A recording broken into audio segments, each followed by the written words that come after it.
J'étais plongé dans mes rapports trimestriels lorsque mon téléphone a vibré.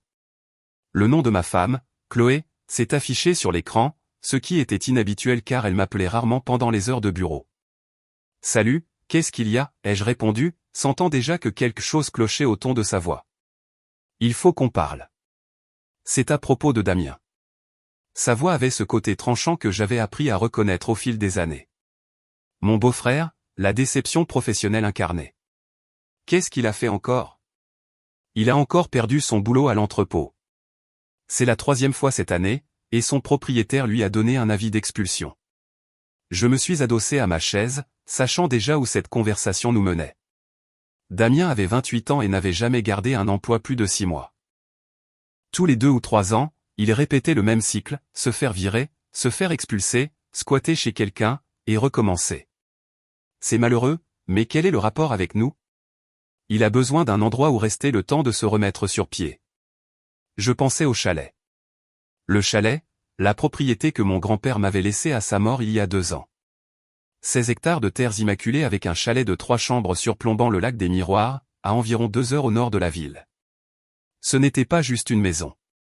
C'était mon sanctuaire, mon lien avec l'histoire familiale et, franchement, elle valait plus que ce que la plupart des gens gagnent en 5 ans.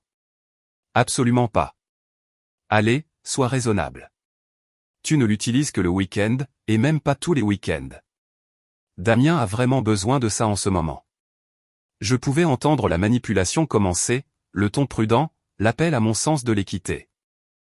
Mais j'étais marié depuis assez longtemps pour reconnaître le piège. La réponse est non. Damien a prouvé à maintes reprises qu'il ne peut pas prendre soin de son propre appartement.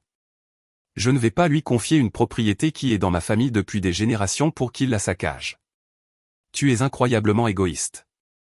On parle de la famille, là. Damien est ta famille, pas la mienne. Et même si c'était le cas, ça ne lui donne pas droit à mon héritage. La ligne est restée silencieuse un moment. Quand elle a repris la parole, sa voix était passée de la supplication à l'exigence. Il est désespéré. Il n'a nulle part où aller. Alors peut-être qu'il aurait dû y penser avant de se faire virer pour être arrivé en retard tous les jours. Encore une fois, tu as 2 maisons. Il n'en a aucune. En quoi est-ce juste?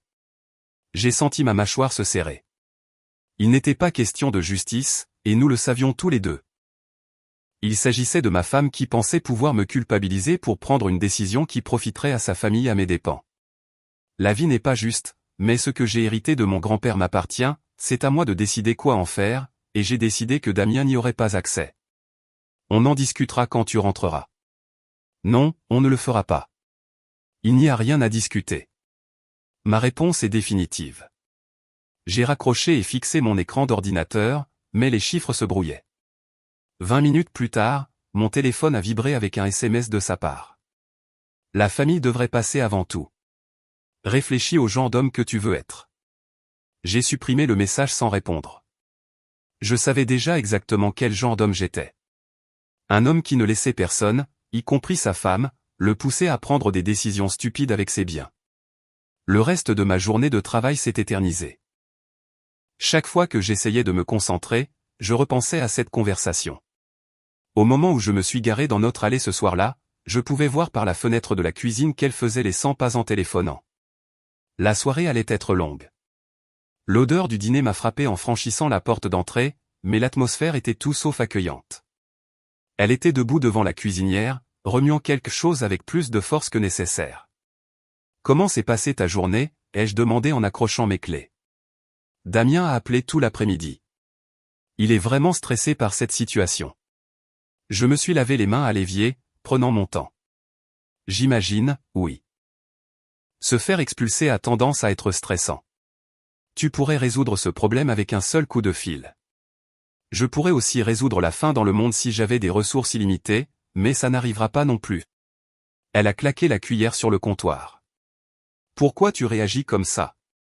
Comme quoi? Protecteur envers ma propriété? Prudent à l'idée de laisser quelqu'un qui a l'habitude de détruire tout ce qu'il touche accéder à un endroit qui compte pour moi. Pendant le dîner, elle a essayé une approche différente. Elle a commencé à parler de loyauté familiale, de la façon dont ses parents avaient toujours aidé ma famille quand nous en avions besoin, ce qui était totalement faux. Ses parents avaient peut-être dit bonjour au mien à notre mariage, c'est tout. Tu sais ce que j'ai dit à Damien, dit-elle en coupant son poulet avec une précision délibérée. Je suis sûr que tu vas m'en informer. Je lui ai dit qu'il pourrait utiliser le chalet pendant quelques mois pendant qu'il cherche du travail. Ma fourchette s'est arrêtée à mi-chemin de ma bouche. Tu lui as dit quoi? Il avait besoin d'une réponse.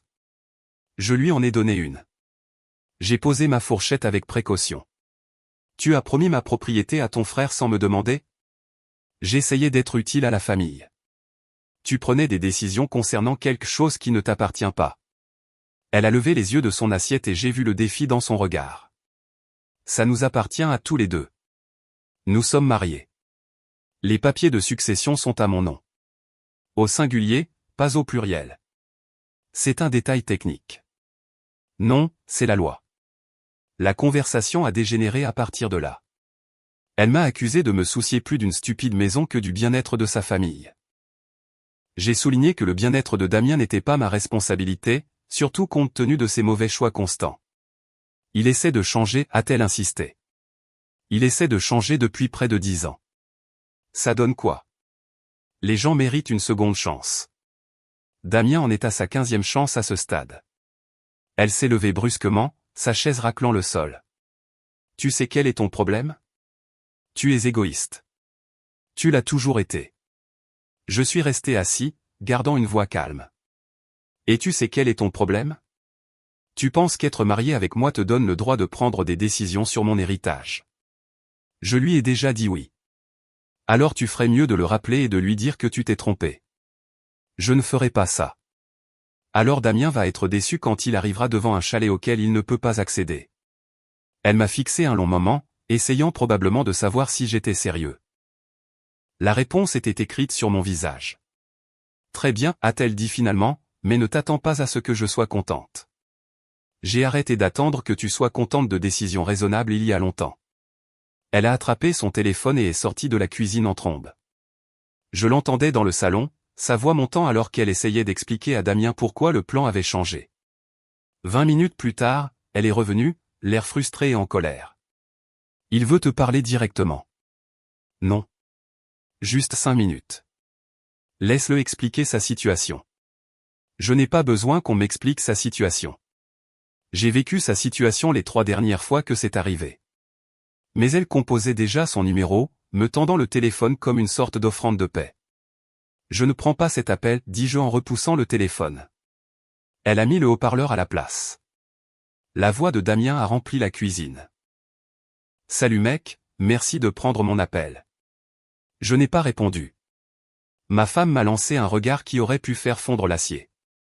Écoute, je sais qu'on a eu nos différends, mais je suis dans une situation difficile là.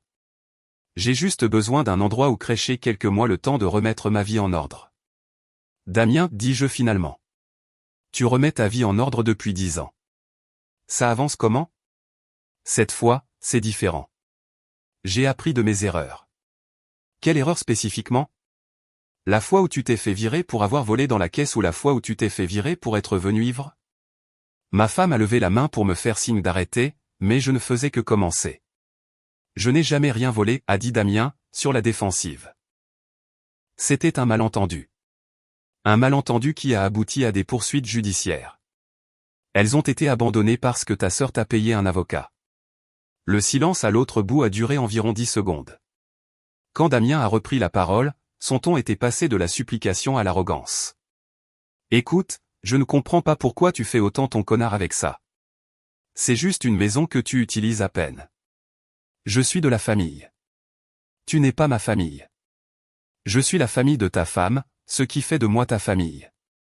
Ce n'est pas comme ça que ça marche, Damien.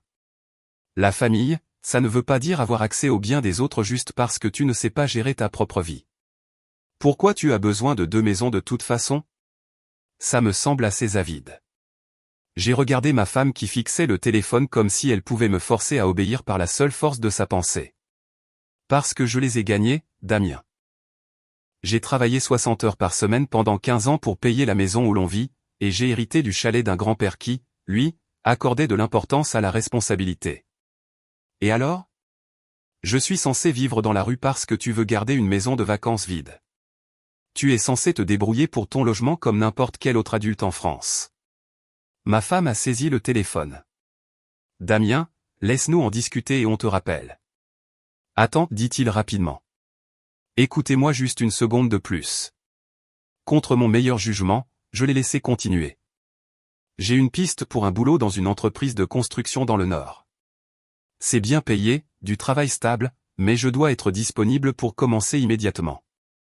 Si je pouvais utiliser le chalet comme base, je pourrais prendre ce job et vraiment changer de vie. Quelle entreprise de construction, ai-je demandé. Pause. C'est eux. C'est une petite boîte. Des gars du coin. Quel est le nom de l'entreprise? Nouvelle pause. Martin BTP. J'ai failli rire. Damien ne savait même pas mentir de façon convaincante. Il n'y avait pas de travail. Il n'y en avait jamais eu. C'était juste une autre de ses combines pour obtenir quelque chose sans rien donner. Damien, voilà ce qui va se passer. Tu vas te débrouiller pour ton logement sans impliquer ma propriété. Tu vas arrêter d'appeler ma femme avec ses demandes. Et tu vas apprendre qu'être apparenté à quelqu'un ne te donne pas droit à ses affaires. Tu fais une erreur, mec. La famille devrait s'entraider. Tu as raison là-dessus. C'est pour ça que tu devrais demander de l'aide à tes parents au lieu de nous embêter. Je me suis penché et j'ai mis fin à l'appel. Ma femme m'a regardé comme si je venais de donner un coup de pied à un chiot. C'était inutile, a-t-elle dit. Ce qui était inutile, c'était de me mettre dans cette position pour commencer. Il est désespéré. C'est un manipulateur. Et apparemment, toi aussi. Son visage a rougi. Pardon? Tu lui as promis ma propriété sans me demander, puis tu as essayé de me piéger pour que j'accepte en le mettant sur haut-parleur. C'est de la manipulation. J'essayais d'aider ma famille en proposant mes ressources. Elle s'est levée, les poings serrés. Tu sais quoi? J'en ai assez de ton égoïsme. Si tu ne peux pas faire cette seule chose pour moi, pour ma famille, alors peut-être qu'on doit reconsidérer tout ce mariage. Je l'ai regardé un long moment, assimilant ce qu'elle venait de dire. Elle menaçait de divorcer parce que je ne voulais pas donner ma propriété héritée à son frère chômeur. Tu es sérieuse là? Très sérieuse. Choisis, la maison ou moi. Je n'ai même pas hésité. Je choisis la maison.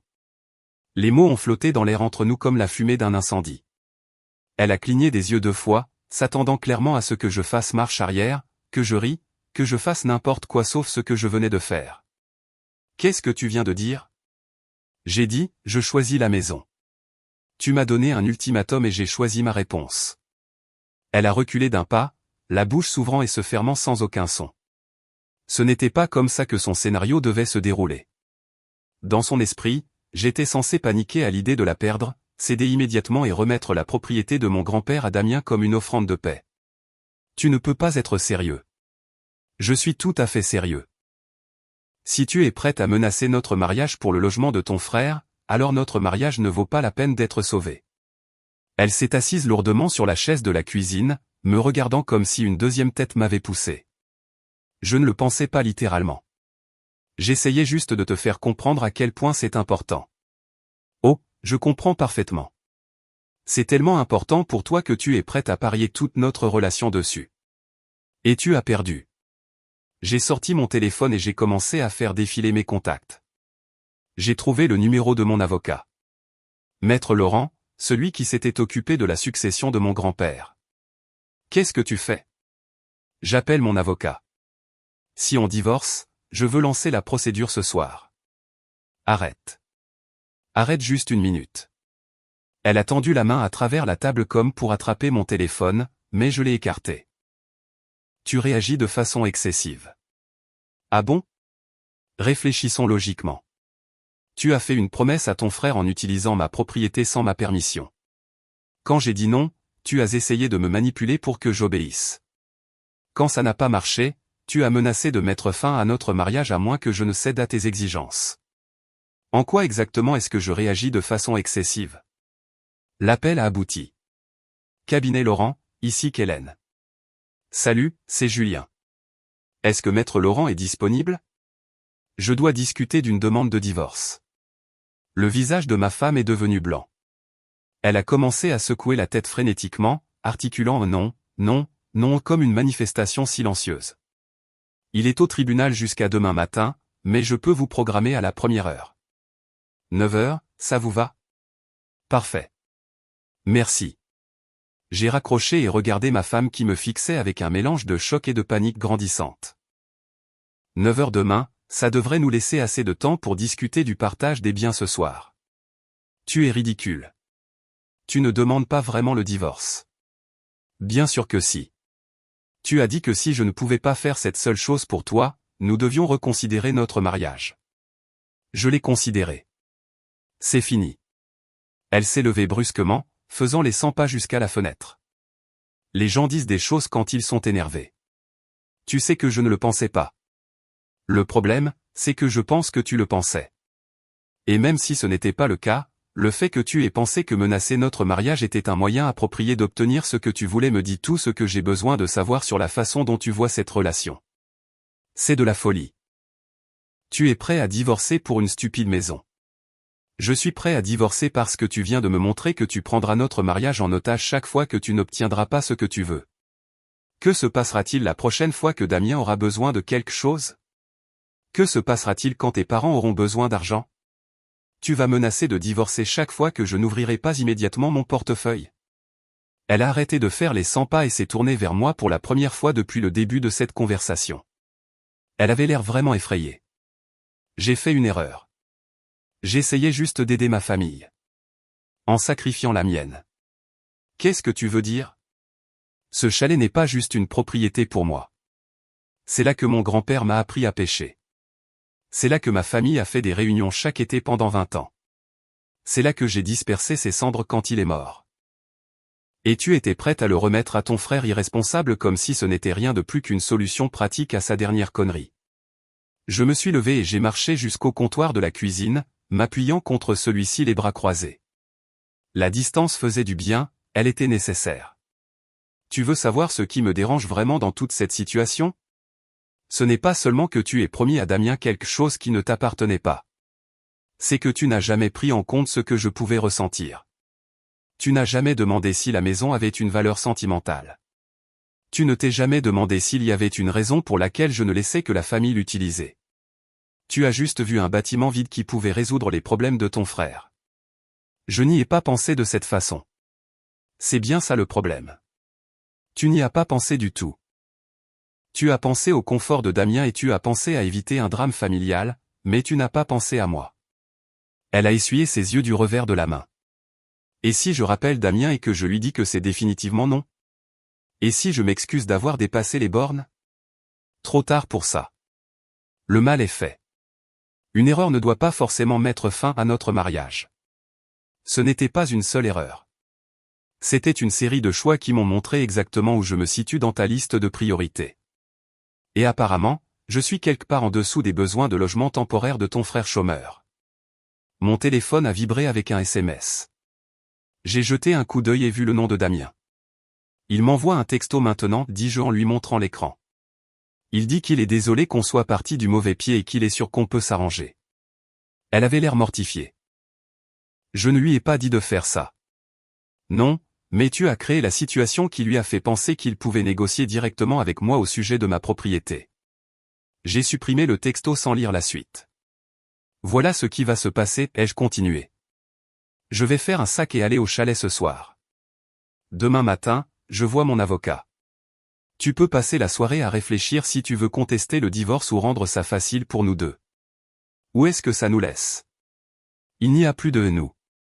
Tu t'en es assuré quand tu as décidé que les problèmes de Damien étaient plus importants que notre mariage. Je me suis dirigé vers l'escalier pour faire un sac. Derrière moi, j'ai entendu sa chaise racler le sol. Tout ça parce que j'ai essayé d'aider ma famille. Je me suis arrêté et me suis retourné. Non, c'est parce que tu as essayé d'aider ta famille avec mes ressources sans ma permission et qu'ensuite tu as menacé de me quitter quand j'ai dit non. Il y a une différence. Et pour une thérapie de couple? Et si on essayait de surmonter ça? Certaines choses ne peuvent pas être surmontées. C'en est une. En montant les escaliers, je pouvais l'entendre pleurer derrière moi. Une partie de moi s'en voulait, mais une plus grande partie était soulagée. Pour la première fois depuis des heures, je savais exactement ce que je faisais et pourquoi je le faisais, et ça semblait juste. J'étais à mi-chemin de mes bagages quand elle est apparue dans l'embrasure de la porte de la chambre. Ses yeux étaient rouges et gonflés, mais il y avait une détermination dans sa posture qui me disait qu'elle n'abandonnait pas encore. J'ai rappelé Damien, dit-elle en me regardant plier des chemises dans mon sac de voyage. Je lui ai dit que le chalet n'est pas disponible et d'arrêter de nous contacter à ce sujet. Je n'ai pas levé les yeux de mes bagages. Tant mieux pour toi. Je lui ai aussi dit que ses problèmes sont les siens et que je n'aurais pas dû m'en mêler en premier lieu. Un peu tard pour cette révélation, mais bon. Elle est entrée dans la chambre et s'est assise sur le bord de notre lit. Je sais que j'ai merdé. Je sais que j'aurais dû te parler avant de faire des promesses, mais les gens font des erreurs dans les mariages. C'est à ça que sert le pardon. J'ai fermé mon sac et l'ai posé près de la porte. Ce n'était pas une erreur. Les erreurs sont accidentelles. Tu as délibérément choisi de promettre ma propriété à ton frère, délibérément choisi d'essayer de me manipuler pour que j'obéisse, et délibérément choisi de menacer notre mariage quand je n'ai pas cédé. C'était des décisions conscientes. J'étais sous pression. Damien pleurait au téléphone, parlant d'être SDF. Mes parents appelaient, demandant ce qu'on allait faire pour aider. J'avais l'impression de devoir leur donner une réponse. Et la réponse que tu as choisie a été d'offrir mon héritage. Je pensais que tu comprendrais une fois que tu aurais entendu à quel point il était désespéré. J'ai attrapé mon chargeur de téléphone sur la table de nuit. Voilà ce que je pense qu'il s'est passé. Je pense que tu prévoyais ça depuis un moment. Je pense que Damien est venu te voir il y a des mois avec une histoire larmoyante et que tu cherchais le bon moment pour me parler du chalet. Son visage a rougi, ce qui m'a dit tout ce que j'avais besoin de savoir. C'était quand la première conversation, ai-je demandé. Quand est-ce qu'il t'a demandé la maison pour la première fois? Elle a détourné le regard. Ça n'a pas d'importance. Ça en a pour moi. Quand? Noël. Il y a 8 mois. Elle avait gardé cette demande pendant 8 mois, planifiant la bonne approche, attendant la bonne crise pour agir. Donc, tout ça a été prémédité. Tu réfléchis à comment donner à Damien l'accès à ma propriété depuis décembre. Ce n'était pas comme ça. C'était comment alors? Elle s'est levée et a marché jusqu'à la fenêtre, regardant notre jardin. Il l'a mentionné par hasard pendant le dîner de Noël. Il a dit que c'était dommage qu'un si bel endroit reste vide la plupart du temps. Il a dit que ce serait parfait pour quelqu'un qui avait besoin d'un endroit calme pour remettre sa vie en ordre. Et tu n'as pas pensé à me mentionner cette conversation? Je ne l'ai pas pris au sérieux au début, mais ensuite il a continué à en parler chaque fois qu'on discutait, disant à quel point ça signifierait beaucoup pour lui, comment ça pourrait vraiment changer sa vie s'il avait juste un endroit stable où rester pendant qu'il réglait ses problèmes. J'ai senti ma mâchoire se serrer. Donc, tu discutes de ma propriété avec ton frère depuis 8 mois sans jamais en parler à ton mari. Je savais que tu dirais non. Bien sûr que je dirais non. C'est une idée terrible. C'est exactement pour ça que je n'en ai pas parlé. Je l'ai fixé, essayant de comprendre sa logique. Donc, parce que tu savais que je ne serais pas d'accord avec ton plan, tu as décidé d'agir dans mon dos à la place. J'essayais de trouver un moyen que ça marche pour tout le monde. En m'excluant du processus de décision concernant ma propre propriété. Elle s'est retournée vers moi et j'ai pu voir le désespoir dans ses yeux. Elle commençait à réaliser que ses tactiques habituelles ne fonctionnaient pas, que je n'allais pas me laisser culpabiliser ou manipuler. Et si on fixait des limites, dit-elle. Et si Damien pouvait utiliser la maison, mais seulement pour 3 mois? Et seulement s'il paie les charges et la garde propre? Est-ce que tu écoutes les mots qui sortent de ma bouche?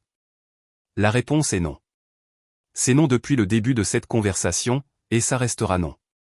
Tu es complètement déraisonnable. Je protège quelque chose qui compte pour moi. Quelque chose que tu ne valorises clairement pas du tout. Ce n'est pas vrai. Ah non? Tu complotes pour la donner depuis 8 mois. À quel point peut-elle vraiment compter pour toi? Elle s'est rassise sur le lit, les épaules affaissées. Je pensais juste que si Damien avait un endroit stable où vivre, il pourrait enfin se reprendre en main. Peut-être que ça pourrait être le truc qui change sa vie. Damien a 28 ans. S'il ne s'est pas repris en main maintenant, un logement gratuit ne sera pas la solution magique. Tout ce que tu ferais, c'est lui permettre d'éviter les conséquences de ses choix. Et alors? Je suis censé laisser mon frère devenir SDF? Tu es censé laisser ton frère adulte gérer son propre logement comme n'importe quel autre adulte. J'ai pris mon sac et me suis dirigé vers la porte. Elle m'a suivi en bas, parlant tout le temps. C'est dingue. Tu jettes 5 ans de mariage pour une dispute. Je mets fin à 5 ans de mariage parce que je vois enfin comment tu fonctionnes quand tu veux quelque chose. Et je n'aime pas ce que je vois. Tout le monde a des défauts. Tout le monde fait des erreurs. Certaines erreurs sont plus grandes que d'autres. Et certaines révèlent des choses sur le caractère d'une personne qu'on ne peut plus ignorer. Nous avons atteint la porte d'entrée. Je me suis tourné vers elle une dernière fois. Tu veux savoir ce qui me dérange vraiment dans toute cette situation? Ce n'est pas seulement que tu aies agi dans mon dos ou que tu aies essayé de me manipuler. C'est que tu as eu si peu d'estime pour moi en tant que personne que tu as cru que menacer de divorcer fonctionnerait. Je ne le pensais pas. Mais tu l'as dit. Ce qui signifie qu'à un certain niveau, tu pensais que j'étais assez faible ou assez peu sûr de notre relation pour que la menace seule me fasse céder. Ça me dit tout ce que j'ai besoin de savoir sur la façon dont tu me vois. Ce n'est pas comme ça que je te vois. C'est exactement comme ça que tu me vois. Tu vois quelqu'un qui peut être contrôlé par la manipulation émotionnelle. Quelqu'un qui sacrifiera ses propres intérêts pour éviter le conflit. Quelqu'un qui tient plus à être marié qu'à être respecté. J'ai ouvert la porte d'entrée et je suis sorti sur le perron. Le truc, c'est que tu avais tort sur tout ça. Je préfère être divorcé et respecté que marié et piétiné. Et après ce soir, je sais lequel je vais choisir à chaque fois. Attends. Elle m'a appelé. Où est-ce que ça nous laisse légalement? Et la maison, les voitures, les comptes bancaires? Je me suis retourné. La Mercedes est à ton nom, donc c'est la tienne. La maison a nos deux noms sur le prêt, donc on devra régler ça. Le chalet est à moi seul, et ça restera comme ça. Pour le reste, on laissera les avocats régler ça. Et si je conteste le divorce? Alors ça prendra plus de temps et coûtera plus d'argent, mais le résultat final sera le même. C'est fini. J'ai marché jusqu'à mon 4x4 et j'ai jeté mon sac sur le siège passager. En reculant dans l'allée, je pouvais la voir debout dans l'embrasure de la porte, toujours en pyjama, me regardant partir. Pour la première fois de la journée, j'avais l'impression de pouvoir respirer correctement. Le trajet jusqu'au chalet a pris 1h40. Au moment où je me suis garé dans l'allée de gravier, il était plus de 23 heures, mais je me sentais plus éveillé que je ne l'avais été depuis des mois. J'ai déverrouillé la porte d'entrée et je suis entré dans le salon que mon grand-père avait construit de ses propres mains il y a 60 ans. L'odeur du cèdre et des vieux livres emplissait l'air. C'était chez moi. C'était la paix, et c'était à moi pour toujours. 3 mois plus tard, j'étais assis sur le ponton au coucher du soleil, une bière à la main, regardant l'eau refléter le ciel orange et rose. Les papiers du divorce avaient été finalisés il y a 2 semaines. Toute la procédure avait été étonnamment simple une fois qu'elle a réalisé que je n'allais pas changer d'avis. Elle avait tout essayé ces dernières semaines, les larmes, la colère, le marchandage, même venir à mon bureau avec des biscuits faits maison comme si on était dans une comédie romantique. Rien n'avait marché parce que rien ne réglait le problème fondamental. Elle m'avait montré exactement qui elle était quand elle pensait pouvoir me bousculer, et je ne pouvais pas oublier ça. Le partage des biens avait été net. Elle a gardé la Mercedes et repris les paiements du prêt sur notre ancienne maison. J'ai gardé mon 4x4, mon compte épargne et évidemment le chalet. Son avocat avait fait une tentative timide pour prétendre que le chalet était un bien matrimonial, mais les documents de succession étaient en béton. Mon téléphone a vibré avec un texto de mon pote Maxime. Comment se passe la vie de célibataire?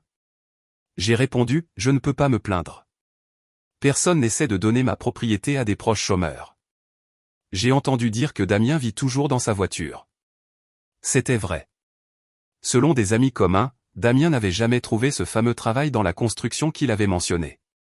Il squattait chez divers amis pendant quelques semaines jusqu'à ce qu'il abuse de leur hospitalité. Aux dernières nouvelles, il dormait dans sa Honda délabrée derrière un resto ouvert 24h24, se douchant dans des relais routiers.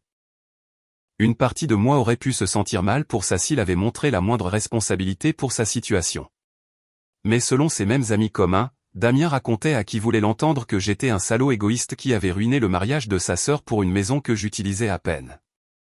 L'ironie ne m'échappait pas. Damien avait obtenu exactement ce qu'il avait demandé. Il avait détruit mon mariage avec sa sœur. Il n'avait simplement pas eu le chalet comme lot de consolation. Mon ex-femme ne s'en sortait pas beaucoup mieux. Sans mon revenu pour compléter le sien, elle avait été obligée de prendre un deuxième emploi dans un magasin pour payer les traites de la maison. Elle avait déménagé de notre ancien quartier pour un endroit plus petit près de son travail. La dernière fois que je l'avais vue, c'était au bureau de l'avocat pour la signature finale. Elle avait l'air fatiguée et vieillie, comme si le stress des derniers mois l'avait marquée. Elle a essayé une dernière fois de lancer une conversation. « J'espère que tu sais que je n'ai jamais voulu que les choses finissent comme ça. »« Je sais exactement ce que tu voulais, avais-je répondu. Tu voulais me manipuler pour donner à Damien l'accès à ma propriété. La seule chose que tu n'avais pas prévue, c'est que je ne me laisserais pas faire. Ce n'était pas du bluff. Bien sûr que si. Tu pensais que menacer de divorcer me ferait peur et me forcerait à obéir. Tu as joué avec notre mariage et tu as perdu. Ça avait été la fin de notre conversation et la fin de notre mariage. Maintenant, assis sur le ponton où mon grand-père m'avait appris à lancer une ligne il y a 25 ans, je ressentais quelque chose que je n'avais pas éprouvé depuis des années. Une paix totale. Plus besoin de marcher sur des œufs autour des exigences déraisonnables de quelqu'un. Plus besoin de calculer comment éviter le prochain drame familial. Plus besoin de se demander quand tomberait le prochain ultimatum. Juste le silence, l'eau et la certitude que chaque décision concernant cet endroit m'appartenait. J'avais commencé à venir ici tous les week-ends. Parfois je pêchais, parfois je lisais juste un livre sur le porche. J'avais commencé à réparer certains petits problèmes d'entretien que mon grand-père avait laissés de côté ces dernières années. De nouvelles tuiles sur le toit, une peinture fraîche sur les volets, une plomberie rénovée dans la salle de bain des invités. Ça faisait du bien de prendre soin de quelque chose qui avait pris soin de ma famille pendant des générations. Mon téléphone a sonné. Numéro inconnu avec un indicatif local. Allô. Salut, c'est Damien. J'ai failli raccrocher immédiatement, mais la curiosité l'a emporté. Qu'est-ce que tu veux? Écoute, je sais qu'on est parti du mauvais pied, mais j'espérais qu'on pourrait parler. D'homme à homme. Parler de quoi? Je suis dans une situation vraiment difficile là. Je vis dans ma voiture depuis 6 semaines. J'ai perdu mes allocations chômage. J'ai juste besoin d'un endroit où rester un petit moment jusqu'à ce que je puisse me remettre sur pied. L'audace était presque impressionnante. 3 mois après avoir détruit le mariage de sa sœur, il essayait encore d'accéder à mon chalet. Tu es sérieux là? Je sais que tu es en colère à propos de ce qui s'est passé avec ton mariage, mais ce n'était pas vraiment ma faute. Je cherchais juste de l'aide auprès de la famille. Damien, laisse-moi t'expliquer quelque chose très clairement. Tu m'as coûté un mariage parce que tu as convaincu ta sœur de promettre ma propriété sans ma permission. Tu as ensuite essayé de me culpabiliser quand j'ai dit non. Et maintenant tu m'appelles directement 3 mois plus tard pour demander exactement la même chose qui a déclenché ce bordel. Je ne voulais pas que quelqu'un divorce. Tu voulais obtenir un logement gratuit. Le divorce n'était qu'un dommage collatéral auquel tu n'as pas pensé. On ne peut pas juste laisser tout ça derrière nous. J'ai ri aux éclats. Tu veux que je laisse derrière nous le fait que tu as détruit mon mariage pour éviter de payer un loyer? Ça n'a pas besoin d'être permanent. Juste quelques mois. La réponse est la même qu'il y a 3 mois. Non. Et si tu m'appelles encore, je bloque ton numéro. Tu fais une erreur, mec. La famille devrait se serrer les coudes. Tu as raison là-dessus, c'est pourquoi tu aurais dû penser aux conséquences avant de t'immiscer dans mon mariage. J'ai raccroché et j'ai immédiatement bloqué son numéro. 20 minutes plus tard, j'ai reçu un texto d'un numéro inconnu. Tu regretteras cette décision un jour.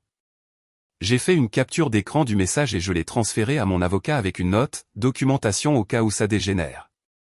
Mais je n'étais pas inquiet pour Damien. Il n'avait que de la gueule. Il trouverait un autre parent ou ami à manipuler tôt ou tard.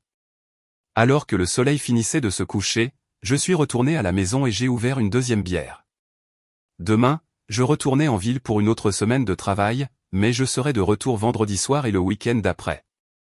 Et chaque week-end dans un avenir prévisible, le chalet était à moi. Ma paix était à moi. Mes décisions étaient les miennes. Et pour la première fois depuis des années, c'était exactement ce que je voulais. J'ai levé ma bière vers l'eau dans un toast silencieux à mon grand-père qui avait eu la sagesse de laisser cet endroit à quelqu'un qui le protégerait. Merci, papy. Je ne te laisserai pas tomber. l'eau clapotait doucement contre la rive. Et quelque part au loin, un huard a crié à travers le lac. C'était le son du foyer, le son du refuge, et le son d'un homme qui avait enfin appris que certaines choses sont trop précieuses pour faire des compromis, même pour la famille. Surtout pour la famille qui ne comprend pas la différence entre aider et permettre, entre générosité et exploitation, entre amour et manipulation. Le chalet serait là bien après que Damien ait trouvé sa prochaine victime, bien après que mon ex-femme ait réglé sa situation financière, et bien après que tout le monde ait oublié ce drame familial particulier. Et moi aussi.